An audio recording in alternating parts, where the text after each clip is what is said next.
Today I wanted to talk about an issue that you might find yourself having if you are just starting to do tarot readings, or maybe have even been doing them for a while.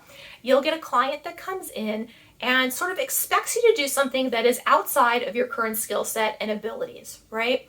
And then you sit there and you might start questioning yourself, or you might not know what to do, how to approach that situation when they're like, well, why don't you do this? Or how come it's not like that? And then you just start getting really panicked and flustered and, oh my gosh, what's happening?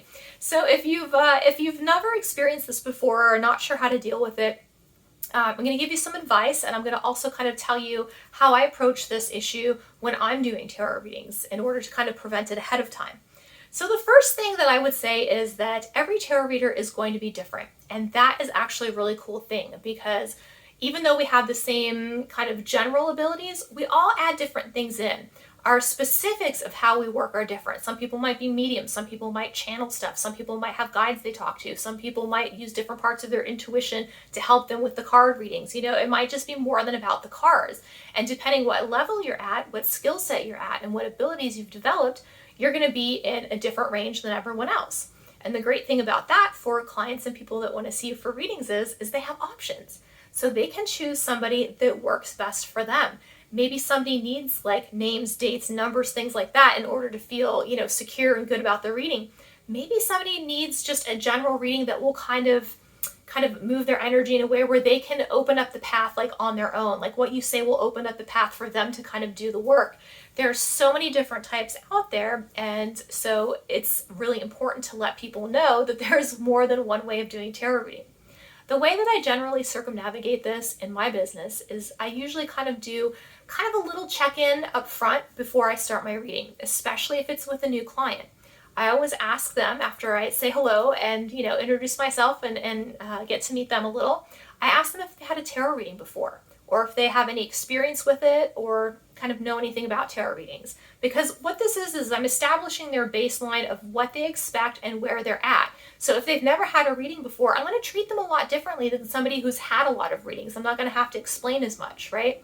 So I think that's a good thing to get a gauge of first and foremost. It's kind of like where they're at and what their experience level is. Because the next thing you want to do is you want to set expectations. And this is really what's going to help prevent these problems from happening later down the line, where someone comes to you and says, oh, well, I thought you were going to do this, and how come you're not doing it this way? You're not even going to get that, because when you talk to them, you're going to be like, look, this is how I read, this is what I do, and this is what you can expect from me. Do you have any questions, right? So I think that's a really good way of doing it. So for me, I will always kind of give, if somebody's new, I'll give a general explanation of, okay, well, here's what I can do with my cards. I can do spreads that will tell us like A, B, C, D, and E. These are some ideas to get you going, but we can do a lot of other things. It just depends what you would like to know. Then the second part is, as I always say, I don't know what experience you've had before. Everyone's a little different, but this is how I read the cards. And I will usually let them know, look, the cards are representative of people, places, emotions, events, things like that. The way that they lay out will help me tell the story to you of what is happening, right? Depending on what questions we ask and depending how the cards are laid out. And then I will let them know I also have intuitive abilities. So when you read the cards, I will be reading the meanings for you. I will also be giving you any extra information that I'm downloading at the time. I also let them know that I'm clairaudient, because sometimes in my readings, I know I do look over like this way or this way, like, 'cause that's where I'm getting, I'm hearing everything from. So I say, if I do that, that just means I'm receiving messages. Don't freak out. I'll let you know everything that I hear. And the other thing I usually say too is that I'm always very open and honest and transparent about what I see. I'm not going to hide anything from anybody. I try to deliver it with honesty, but kindness and a little bit of sense of humor if it is appropriate for the time. But I think my clients really appreciate that they know I'm going to tell them exactly what I see. So those are some of the things that I do before I'm doing tarot readings to really set the expectation. I find setting expectations is a really great thing to do in every area of your life, not just when you're reading tarot.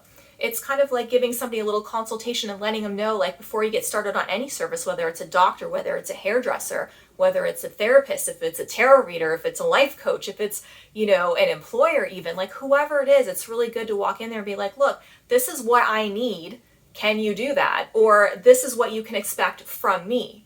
So I think setting those things, it really balances everything out on both ends. So there's no miscommunication and everybody knows what to expect. So if you are having that issue or struggling with that, I think it's just really important to be transparent about your abilities, the style that you have. And if somebody is down and they like it, then that's great. And if they're like, I don't know, I was kind of hoping for more of this or more of that, it's always within your power and control to say, well, if that's what you need, I'm not sure that I'm the right tarot reader for you. But I don't think you should try to also do anything that's really out of your skill set or where you would feel uncomfortable. If you can't do it, there's no harm or no shame in saying, hey, that's just not what I do, because that way both parties will be happy. You're not going to be stressed out. They're not going to be mad because they didn't get the information or the style that they wanted.